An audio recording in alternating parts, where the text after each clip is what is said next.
This road. I mean, we all know that Jeffrey Epstein was a dirty pervert. Yeah, we all know that he loved young girls. He liked them like the famous AMP grocery heir, George Huntington Hartford II. He liked his girls prime. So 18 was too old for Jeffrey Epstein.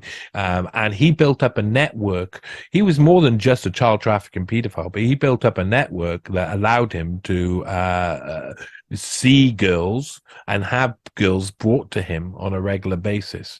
And a lot of that was where a lot of people like me started off. I was already looking at a lot of the people like sex in politics and, kids going missing and what's happening and all of this scandal. And it's obviously a place where when you start doing journalism, you gravitate to, you can't help but to, it's like, oh my God, look, so-and-so had sex with so-and-so. And when you start to discover that there's politicians having sex with children, then you're like, oh God, okay, now people should be pointing at that, but no one's pointing at that. And you go through it and you kind of like unpick it. Yeah, I know, isn't it? And it's probably been the same for most of history, human history. That's been the norm to an extent, and it's hard to get a grasp of, because you see something like that, it becomes so visceral. You understand something like that, it becomes so visceral. You're like, oh my God, how dare these guys? And you get angry, and then that puts a cloud over most of the like your logical mind, stops you thinking rationally. And what my type of journalism, what I do is I kind of I spend 2 days being angry with the subject, and then I go on and just kind of like say, okay, what's the next step? What does this all mean? And what does it really look like? Is it just like constantly, because at the moment we've got in mind, like, Jeffrey Epstein's hanging around in his home in Palm Beach, say, and Ghislaine Maxwell goes out, grooms a 14-year-old on a park bench, who's on lunch break from school, takes her home. Jeffrey Epstein has sex with her and then sells off to his friends, etc. But that's just like that simplistic view, of course, just didn't happen. It wasn't like that. It was a big operation. And one thing that I really was surprised at when I looked is that 99.99% of the girls' experiences, so the assaults that happened, the sexual assaults that happened against young girls, were Jeffrey Epstein himself. They weren't presidents, prime ministers, CEOs. The people who were given to those guys were usually over the age of 18 and were usually very much defined part of the network, somehow being paid by Epstein for their services. So that becomes really murky world. And those two worlds have been purposely mixed up. So the amount of young girls who have been raped between the age of 14 and 17, who have had no ability to consent, no option to know what was going on, were groomed into believing that they were going to be given a place in an organization where they would have a career, that they could be a model, all of these different things. And then all they'd have to do is start by giving massages to this billionaire. And then they would be put into a room, though, and they would turn around and Ghislaine Maxwell's at the door, who's groomed them and brought them in, one of the ones who's groomed them, and they can't get out, and then they're stuck in a cycle. Then they're sending cars around their house, and suddenly they're being phoned on their phone. You like, get in the car, it's outside. And that car's going to be going backwards and forwards to Jeffrey Epstein. What he did was awful. But he wasn't only doing that, of course. That was his. We're able to examine his sex crimes from, say, started between 1990 and 1994. It seems that the organized sex trafficking of young girls, especially through his Palm Beach residency, and a bit is New York, but mainly it seems like Palm Beach seemed to be his main base.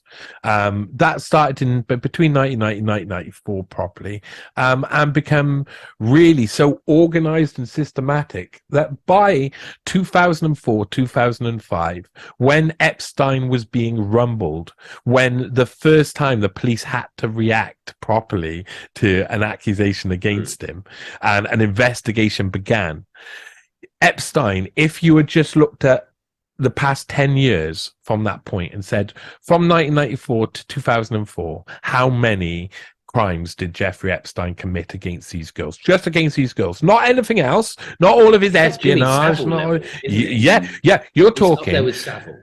So 2 to 3 times a day for 10 years is I think I calculated it being over 8,000 roughly, like if you calculate 2.5 times that many days, it's roughly 8,000 charges of sexual assault on minors would have been coming if the one of the worst possibilities was coming Jeffrey Epstein's way. Now, what does that mean for anybody who's facing 8,000 plus? Well, firstly, it means that he could brag. You know, when people say, "I've had as many whatever as you have hot meals," he could genuinely brag that. If it was 3 a day. Yeah, because I reckon he probably ate salad as well quite a lot. That's 3 hot meals a day. I mean, yeah. But he wasn't a very big guy. He looked like he was prone to the odd salad. He was a skinny little rat. He was doing more molesting than hot meals. Well, that's why he was so. That's safe to say. Probably why he was so thin. He was wearing all that energy off. I don't think he was that thin. I think he was. No, he's just like slithery. I'm not sure. I think we kind of like have an idea of Jeffrey Epstein all of the time, and it kind of morphs and changes. But he was actually quite a chunky guy at times. When he was young, he was grinning a little bit more. Yeah. Oh well, why would you not be grinning when life is going your way and you are one of the most powerful people in the world? Because I mean, if you get back to where we were, it's like, you've got this point where he's got everything. At 2004, 2005, he's already recently exposed himself by going on a big tour. A big tour of Africa and Asia in 2002 with Bill Clinton, the one where they went with Kevin Spacey and Chris Tucker and the like.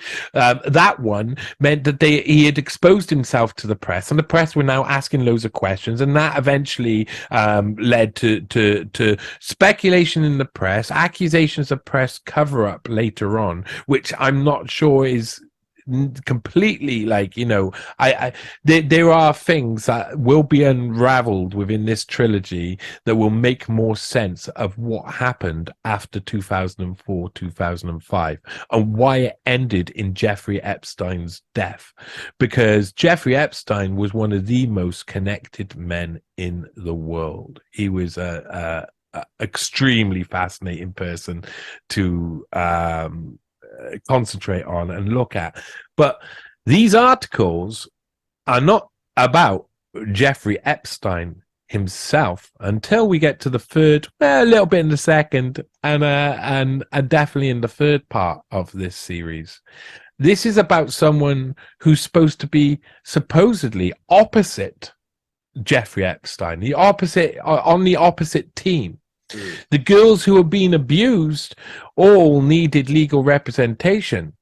Of course, when the case started to roll, the cases started to roll, and that took a long time. A lot of the named victims didn't come out until much after that time when he first got his first prosecution. And by 2014, they were starting to build up a new case against Jeffrey Epstein. And from that point on, Brad Edwards, who was representing bulk of the Epstein victims, including Virginia Giuffre, Virginia Roberts. He was co-opted and brought into another fold, a legal fold, by two other legal men, lawyers, attorneys. I'm not sure. I'm not sure these guys can be classed as legit by law, because some of their actions are really suspicious and dodgy when you investigate them. But J. Stanley Pottinger and David Bowies are two men who came and basically got Brad Edwards to join with them. And from there came the case against Jeffrey Epstein eventually, and eventually came the takedown of Jeffrey Epstein. Finding out what was actually happening, I've been involved with victims of Jeffrey Epstein. I've talked to the victims, some of the victims. I've written about the case in depth. I've worked with other people who people know very well, who are experts on the case, the leading experts on the case, especially on the intelligence front, people like Whitney Webb. So I've got a really good understanding of the case. And there was loads that didn't make sense.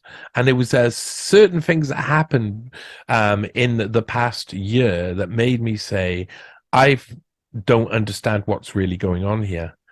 When Whitney Webb was researching One Nation Under Blackmail, she asked me to go and research certain parts of Volume 2.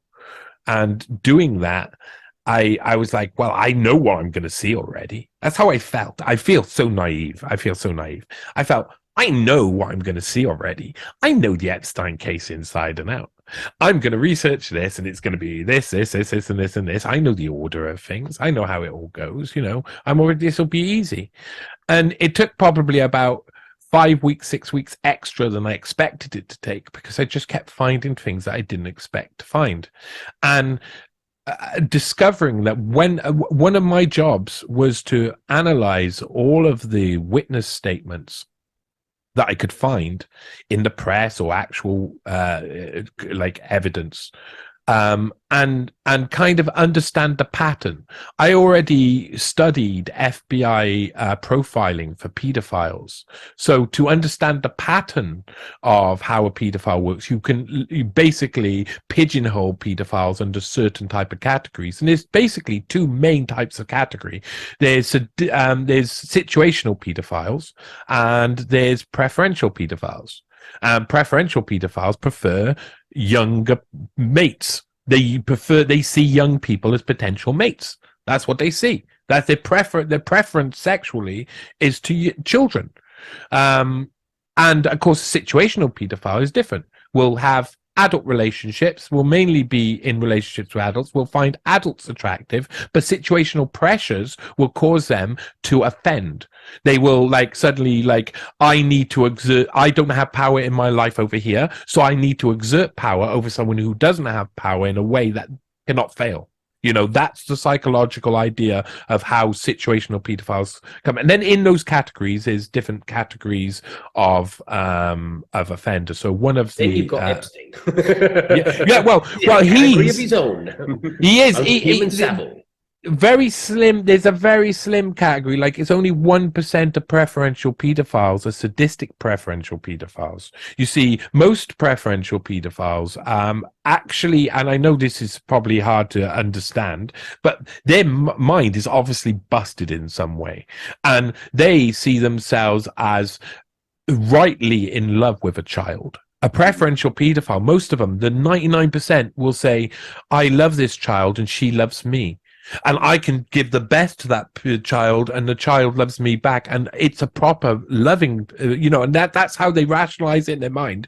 But it's easy to rationalize that way because their mind works that way, so it feels natural to them for it to be that way. But it's usually from a trauma that's happened in childhood during brain development that stopped their brain developing the normative function that would lead you to finding more mature mates sexually attractive eventually. And instead, they're stuck in this sort of place of once upon a time. And in a sense, it's a projection of their own want to cradle their own trauma that they suffered through childhood. That's the majority. But then there's a really slim amount of preferential pedophiles who are sadistic, evil, horrible, even slimmer, who are murderers, who will, rape and murder children. And we hear about these ones really loud. We see them in the press, in Britain. We had Jamie Bolger was an example of that. I mean, one of the kid. For people who don't know about Jamie Bolger, he was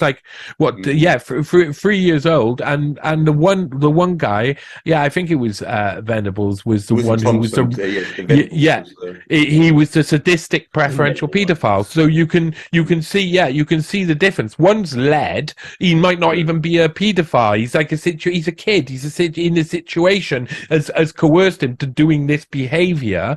But the other one has offended over and over again afterwards and has been caught offending. Yeah. And they played it on the child play movies. Yeah, of course, that's it. There you go. It's all Chucky. It's Chucky all the way down.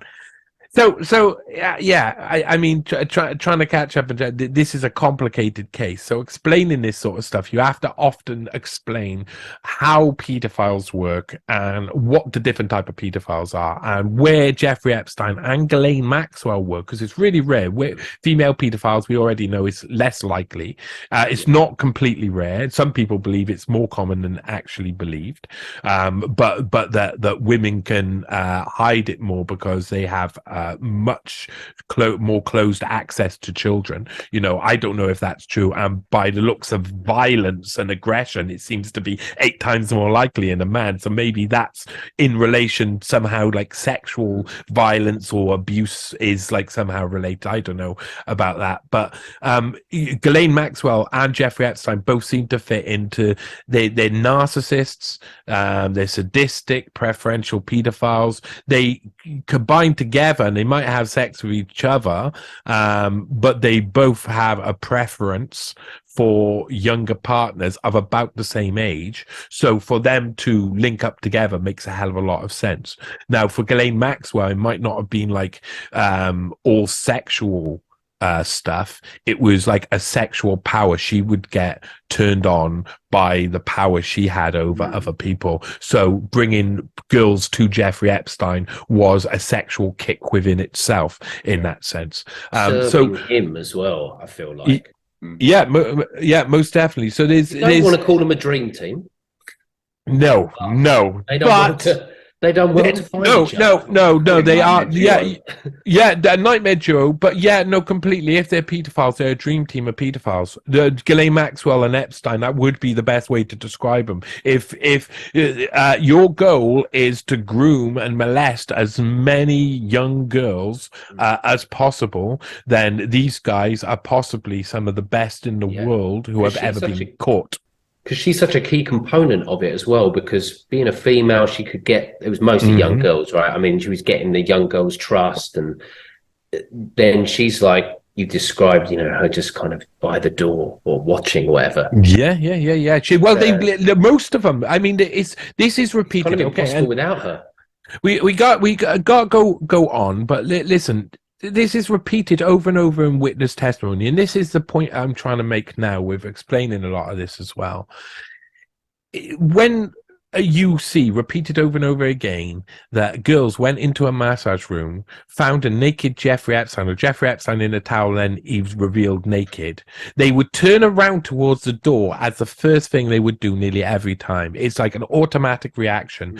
And multiple times you hear Ghislaine Maxwell is standing at the door. So it's a pattern of behavior, a pattern of criminality, a pattern that you can say that is their profile, part of their profile, is part of what they do. She went out and groomed either young girls who would groom other girls, or girls directly. Like there's stories of her doing that. Some of them, I think, though, are from people who now, after the information I've received, you should take with a pinch of salt some things. It's really easy when you've got 2 offenders like this to then suddenly throw in a load of accusations here and a load of accusations there to try and make a little bit of money.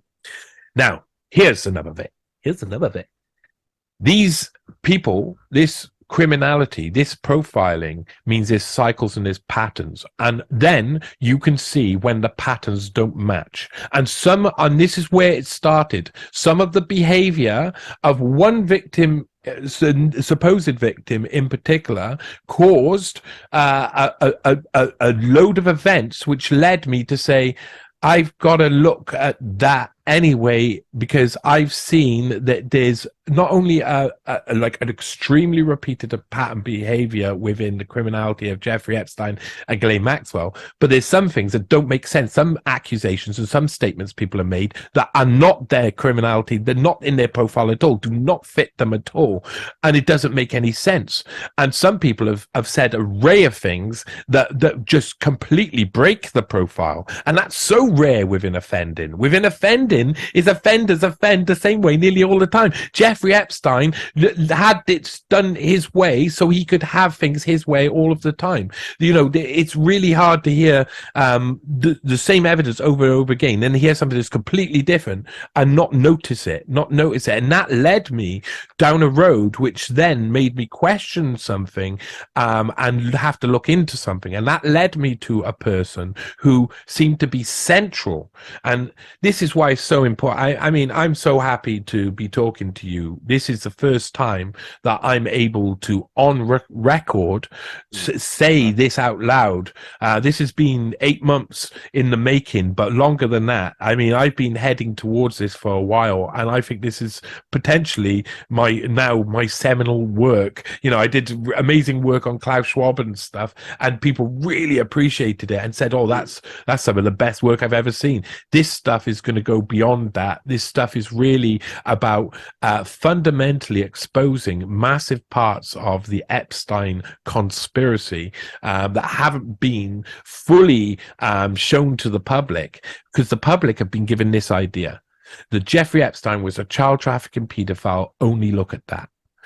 And that's where Whitney Webb started to break the mold, where she was like, no, look at all of the Epstein espionage. Look at all of these intelligence games, the financing, the hedge fund manager, the Ponzi scheme, all of these different things. He's like a man of many faces. He's a realtor. He deals in real estate, does he? He's a technological like evangelist. It seems getting people to create the technologies that you want to go. He's setting up things that just seem like completely amazing, and he's got his finger in every pie. Politically, he's in every single politician that he wants on the Democratic Party, focused in the Democratic Party on his side. So he's funding like all of the potential presidents and of the future. And by 1994 to 2002, he's funding John Kerry, and only stops funding him 2 years before he's running for president. Before that, he was funding Joe Lieberman and Bill Richardson. Both of those were the most likely candidates to be Al Gore's running mate during the Bush and Gore election, which of course ended up going in Bush's favor. And of course, down with the Clintons completely. All of these guys like revolving in Democratic circles. Also, like close with Robert F. Kennedy Jr. Back in the 90s and onwards. I mean, Robert F. Kennedy was still attending Ghislaine Maxwell's parties. I think in one of the recent articles, it was 2014 or 16. It's with the I think that was with the one with Neil deGrasse Tyson in as well, over Ghislaine Maxwell's house. So they're still mingling with these people, and that's not saying that Robert F. Kennedy hasn't done good things, but you've got to look at him and say, well, he's still hanging around with pretty bad folk here and there, and he like some of those answers have to be given. And it's pretty clear that not everybody knew what was going on in Epstein's circle. So it's a very complicated state of affairs. But it's pretty clear that Epstein's accusers, victims, the vast majority had one story to tell, and a couple of them had a different story. And that led to me investigating someone in particular, led me to Stanley Pottinger, and led me to something I found in 2017 about Stanley Pottinger. And that's who we're going to discuss today.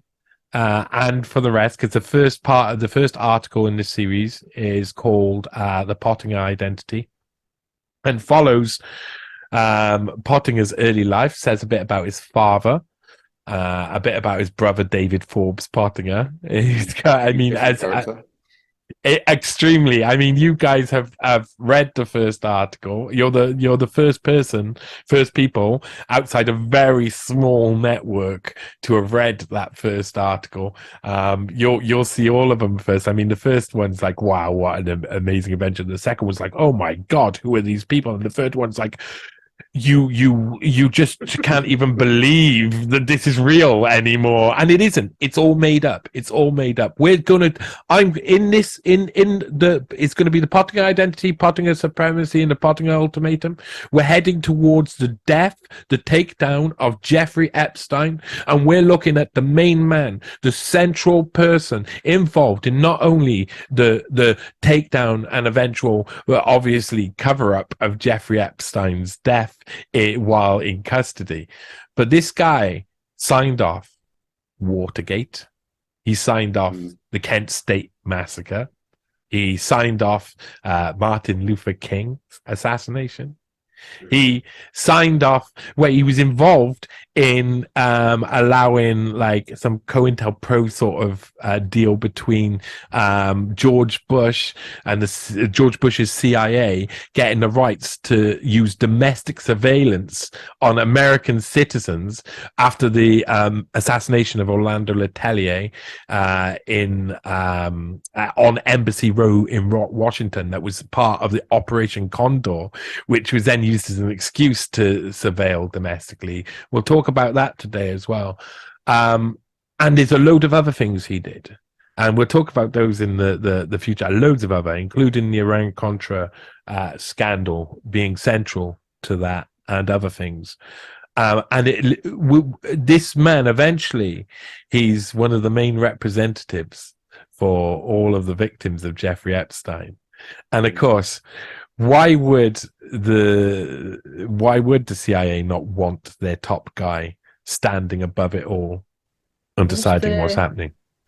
Before we go too deep into him, because you mentioned quite a while back when you the lawyer for David Bowie as well. Where did that? No, David Bowie's is one of the lawyers. Yeah, sorry, not David Bowie. David Bowie. No. Over, and I was like, David Bowie's, spelled Boies, is one of the main lawyers. Legitimate question. If I thought he said David Bowie's lawyer, it's like, how's Bowie fucking? He's just a star man representing Jeffrey Epstein. Yeah, everyone. Yeah. No, that one. Yeah. No. The victims of Jeffrey Epstein were represented by David Bowie, Freddie Mercury, and Frank Zappa, the ghost of Frank Zappa, who was very inappropriate throughout the trials, especially considering the subject. I'm glad I brought that up, and I'll tell you why. It sounds like a stupid question, but how many people listening heard David Bowie and thought, whoa, holy hell. That's what I thought when I first heard David Bowie as well. It's an unusual name. Yeah, David. But his name Bowie's, yeah. And he's an extremely interesting character. We'll get more onto Bowie's. Got a big thunderbolt down his plane. Yeah. He's certainly closer to Ziggy Stardust than he is a human. That's for sure. I'll say that.